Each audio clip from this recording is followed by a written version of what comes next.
Hello, everyone. Thanks so much for joining me here today as we get to talk about one of my favorite subjects, comic books. My name is Jose. I love comic books. I love talking about them. I love sharing them with you. Feel free to follow me on social media if you would like. Links are in the description below. I've also posted a link to the Marvel fan site that'll have plot synopsis and character bios for this issue. The New Mutants number 28 from 1985. We are concluding the Legion saga. So Bill Sienkiewicz here is doing these amazing covers, painted, and the technology back then just kind of photographed them so they don't look as crisp as they would now because, well, essentially these just you can see that it lacks a brightness to it, and I think that's just because of the technology of the time here. But you can see these covers of his were hand painted. Here on the cover we got Professor Xavier and Rain Sinclair, also known as Wolfsbane. So the title of the story is Soul War, and we've got Chris Claremont and Bill Sienkiewicz. Glynis Oliver still doing the colors. She's reverted back to her maiden name after she divorced Len Wein. Tom Rozakowski deserves an award for lettering just for this issue alone, and the fact that he was doing Uncanny X-Men at the same time. And I believe that when this issue came out, it was Uncanny X-Men 193, which was double-sized. My goodness gracious, this dude, whatever they paid him, it was not enough. And this issue is wordy, a lot and a lot and a lot of words. So I am going to do my very best to narrate this issue as opposed to reading, because if I read this issue, we're going to be here all day. So, and the Senti and Jim Shooter complete the editorial team. So this is his interpretation of the mind of David Haller, also known as Legion. This is so cool. When I first saw this issue when I was a kid, I was like, what is this? It's the first time I remember saying, this is weird, but kind of cool.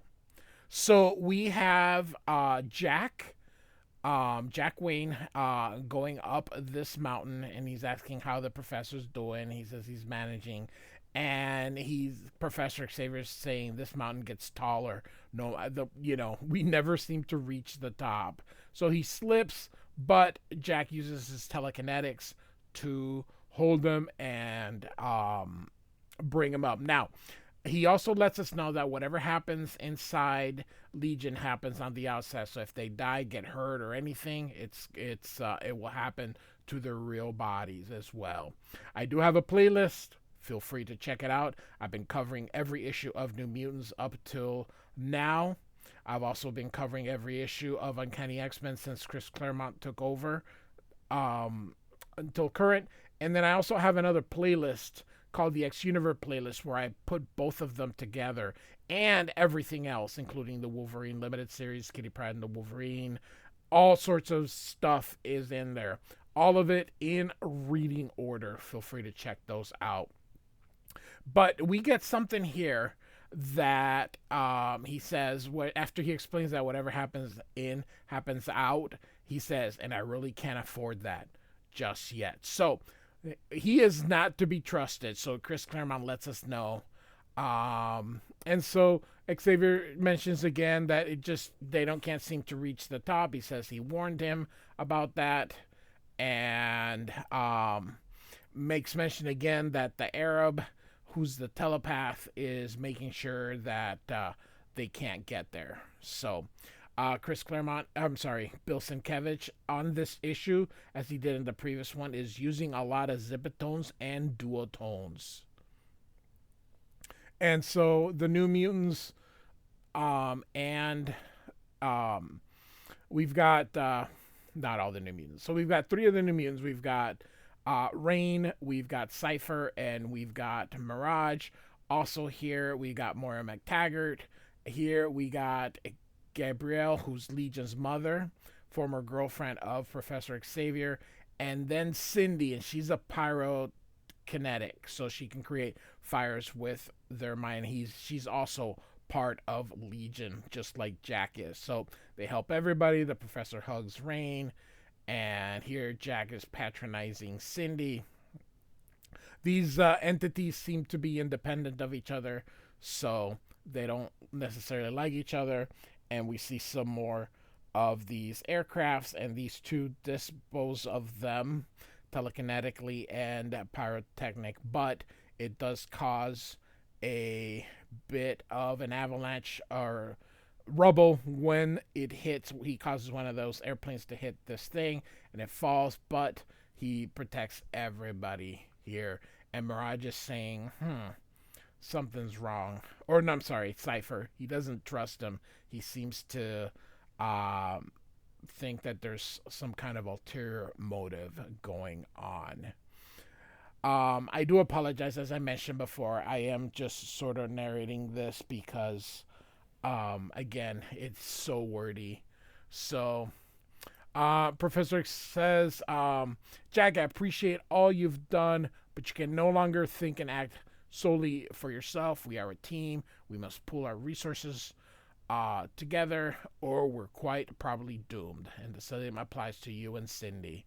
And Jack says, can't speak for the darling little brat, Charles, but I get the message. So, all right. Rain here speaks to Mora, and she says that there's something about Mr. Wayne, and she also doesn't trust him. So, Mora is impressed with how much Rain has grown up, but she says if Charles trusts him, then maybe we should trust him. This is sort of the same, echoing the same stuff that everybody else. And then suddenly you see Mora screaming out, a wind sweeping out of nowhere, carrying both of them too. And you can see here that has developed into a big, powerful wind here. And Mora yells, the storm's too fierce, we dare not climb, it's certain death. We're stuck on this ledge till the weather break. And Cypher's like, if it ever does. And then he's hit from behind, but before he's hit, he says the hurricane's no accident, Dr. McTaggart. Well, of course, they're inside the mind. And they're like, everybody watch yourselves, we're gonna get killed here. And so elsewhere, we're in the Bermuda Triangle because we know that's not a real place, and so we've got Alistair, Alitus Forrester, who used to be Cyclops' girlfriend here, and she's with Magneto at this moment here, and she's contemplating, what's going on. She's human. Magneto is, of course, a Lord of Magnetism. And he comes to her, and he looks so silly. And she wants to be left alone, but he grabs her back, and he says, "What's going on?" And she's like, "I'm a human. You've been like, really mean toward humans. You want to conquer, And so, of course, they slept together the previous night. So, she feels like, I don't know, just weird about it. And so Magneto gives a little bit of his origin here, and he walks away, but he says, I need you. Real quick, this is just this is again using some zipitones and duotones here. And you can just see some areas here that are really light. It almost looked like paintings. The Mirage people from Teenage Mutant Ninja Turtles used zipitones and duotones better than anybody. So, all right, back in Legion's mind. Look at this. I'm narrating this, and we're still at 10 minutes, and we're not even halfway through this book, just because there's so much stuff going on and so many words here. So, all right. And so everybody's together, but the hurricane has been pushing stuff toward them, and they're like, we're running out of room. And Cindy has a crush on Cypher, and she's like, "Hey, I'll keep you warm and toasty here." So of course, um, Rain is coughing here because of the weather, and so Jag is like, "Look, I'm not strong enough to keep us aloft much longer." Professor says, "That won't be necessary, Jack. Danielle, your power will spearhead our attack." And then psychically he says, "And you needn't worry unduly about Rain. Her wolf incarnations are far more resilient to injuries and disease than our human body. She looks far more wretched than she actually is." And the professor or Danielle says, "Thank you, sir. But Professor, my spear form had no effect on any of the other critters we faced so far. Why would things be any different against the Arab?" You can see, hachu hachu. And so Xavier explains those were merely extensions of the core psyche with no more sentience despite their appearance than a rock. Our foe is aware and intelligent as we, therefore vulnerable. And she says, as he's a telepath though, won't he protect himself? And the professor says, the lad is strong and talented, but I've observed since our arrival convinces me that he is also compassionately untutored in the use of his psi abilities. Experience has been his sole teacher, and a severely limited one at that. True, he has the advantage in terms of raw power, but I possess the knowledge that should tip the balance in our favor. And she says, "You hope." And of course, Xavier's like, "I always do. Open your mind to me, Danielle. Let my abilities amplify your own." And so she goes, "I'm that." She wishes she wasn't so scared. And he tells her he's scared too, but now to focus on the target. And so it is a Jamail Karami. And so he's up there, and then the teacher and his pupils, and suddenly she strikes. That's actually very cool here. And hits him, and he screams in agony. The entire mindscape, everything's going topsy-turvy. Mr. Wayne, hold the platform steady. We're being pitched off. And he says, "Doing my best." And she's like, "The heck you are." So, again, there are some trust issues going on. And so they land safely, and Cindy says, "Way to go, big guy. Jemmy faked you out good, but good." And he says, "Others have pushed their luck too far with me, Cindy. Do yourself a big favor. Remember what happened to them." "Oh, I'm so scared." And Rain says, "You should be," she thinks. So, and then she does like a dog and gets the water out of her fur.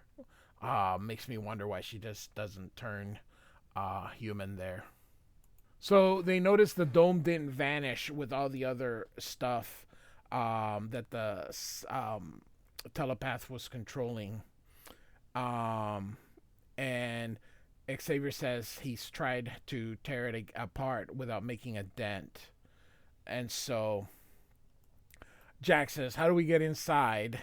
And so um, um, Cypher mentions an episode of Star Trek, and this would have been the original series. So Chris Claremont utilizes that and then lets you know that he took it from Star Trek. So Professor Xavier walks through the dome here, and I just Bill Sienkiewicz. My God, what an amazing and talented artist he is. It's just his perception and his interpretation is so flippin' cool. So again, here you see a lot of words here, and so he's basically concerned about his son and his son's ability. And these are supposed to be like crystals, and each one represents a memory or something. And again, he's just look at all these words. But Xavier's just concerned with Legion. He's a kid, all that kind of stuff. So now everybody's coming through. Xavier says, "Please be careful. Both the crystal themselves and the layouts are terribly fragile." Um, Enough damage has already been done. Already, let us not add to it. And so Rain and Mirage speak through a rapport that Professor Xavier created for them to talk. And so she says, I don't trust Mr. Wayne. And Mirage is like, I don't either. And she goes, he's wicked. I think he means us harm. Now, if you remember, Jack Wayne is a telekinetic. He is not telepathic. So I don't believe he should be listening in on their thoughts here. And so Rain says, what if, Jack is fooling him? And this is all his doing.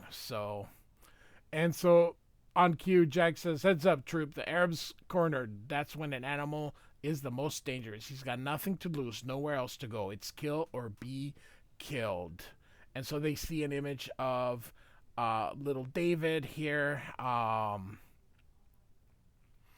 And so just Chris Claremont just kind of telling us how this poor kid has basically gone from a little kid to a big kid, basically with all this stuff that has happened here. And Mirage says, I wonder if the professor could help me walk like this through my own head. It'd be so marvelous to visit the memories of my grandfather. I miss him so much, and sometimes it's so hard to remember. And then she says, I got to get back to my job and watch Jack. The more convinced I become that Rain is right. And so Rain says, these crystals are broken. And he sees another one that hits Cypher here. And he says that they're sharp. But of course, Jack is saying, hey, this is the Arabs doing. But of course, he's the telekinetic. So it really would be his. And Charles is kind of starting to get his doubt. He says, perhaps, Jack, but I doubt it. I think that this was caused by the initial trauma.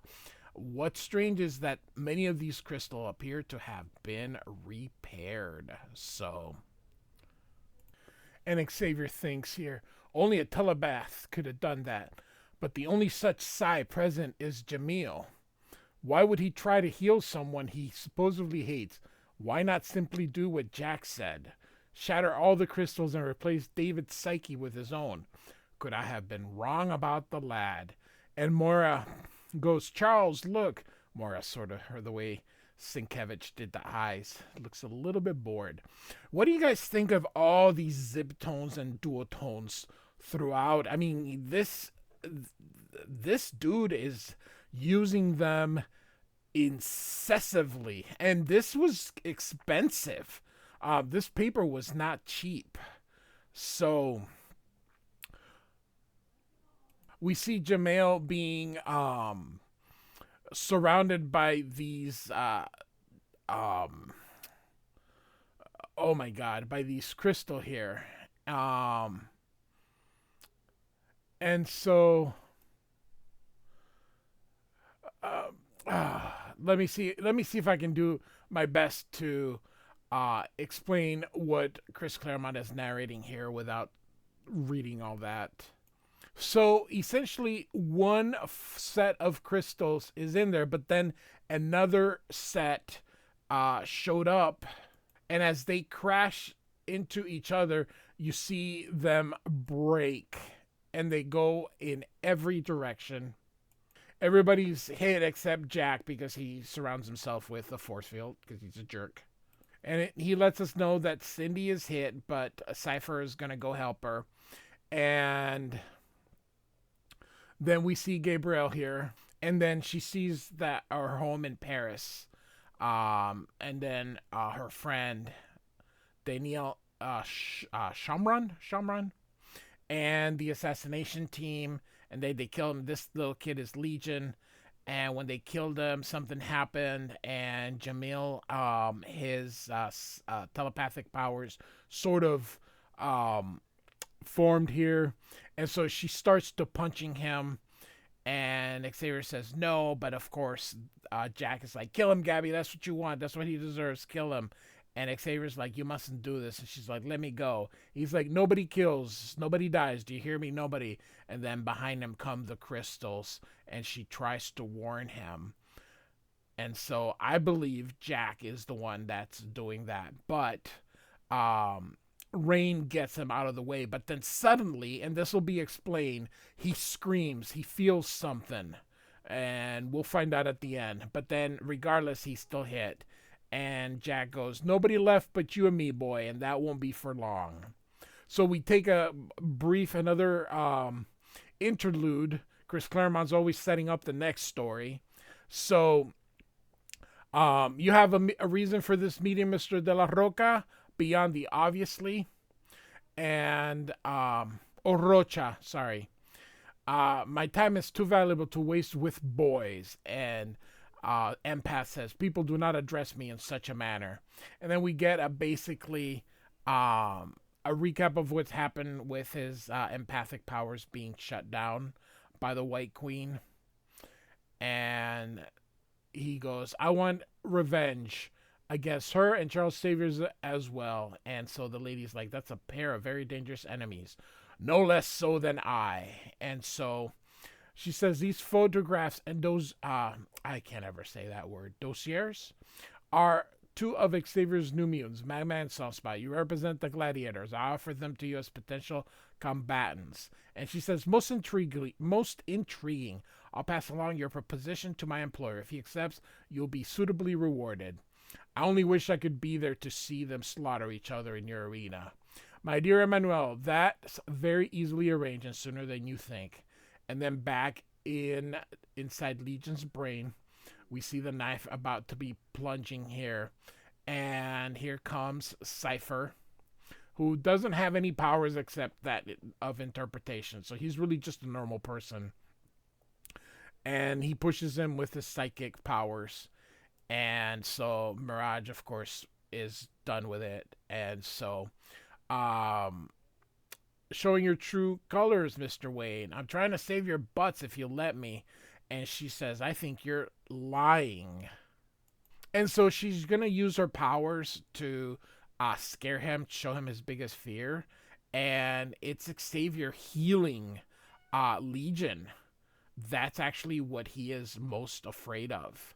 So Jack wants to survive. He doesn't want to just get absorbed back. And so Mirage asks about the professor and Wolfsbane, and McTaggart says they're both badly hurt. They must be restored to their physical bodies as quickly as possible.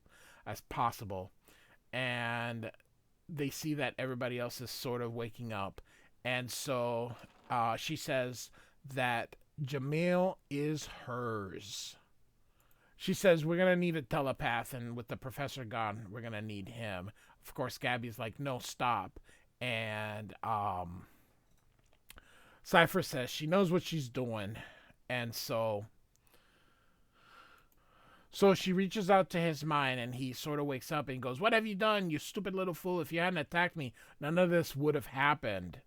And of course, he learned English, just to let us know. He learned English from Cypher, from his consciousness. And so he continued explaining, what a disaster. Years of work and effort separating the images and elements of myself from David, repairing the mind. And so she says, you were trying to heal my son? Says Gabriel. And he's like, yes, Ambassador, as unlikely as that seems. At first I hated him for what he was, what he represented, what he'd done. Death I'd been prepared for, not this.